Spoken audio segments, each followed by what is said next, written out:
کم سے کم خرچ ہو. شادی میں دو چیزیں ہیں, نکاح ہے اور ولیمہ ہے. اور حضور صلی اللہ علیہ وسلم کا نکاح, آپ کی شادی ہوئی اور آپ نے ولیمہ کیا, آپ نے صحابہ کو کھجوریں کھلائیں اور ولیمہ ہو گیا. اور ایک ولیمہ آپ کا ایسا تھا, سارے مدینہ منورہ کو کھانا کھلایا. اگر زور دکھانا ہے سب کو کھانا کھلا دو, لیکن آپ نے فرمایا بدترین ولیمہ ہے جس میں مالداروں کو بلایا جائے اور غریبوں کو نہ بلایا جائے. ہاں, نکاح کے بارے میں آپ نے فرمایا کہ نکاح مسجد میں ہونا چاہیے, نکاح مسجد میں کرو, اس کی تشہیر کرو. شادی میں دو ہی چیزیں ہیں, نکاح اور ولیمہ.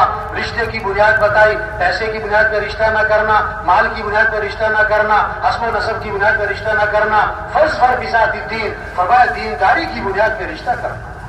دینداری کی, گھر جو آباد ہوں گے رنگ اور شکل سے نہیں, پیسے خاندان سے نہیں, دین گھر آباد ہوں گے دینداری سے, اعمال سے, اخلاق سے. شادی کیا ہو, آسان ہو, سستی ہو, جلدی.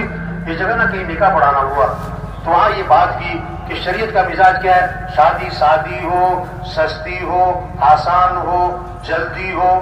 تو باپ اور بیٹا نا سامنے بیٹھے ہوئے تھے, نکاح میں شریک تھے. تو بیٹا ابا سے کہنے لگا, ابا آپ نے سنا یہ کہہ رہے ہیں جلدی ہو. ان کا بیٹا اگلی 3 باتیں اور بھی گئی ہیں, شادی ہو, سستی ہو, آسان ہو. اگر یہ 3 کام تم مان لو, چوتھی میں مان لو. دین آسان ہے بھائی, دین خوبصورت زندگی ہے, معاشرت ٹھیک ہو,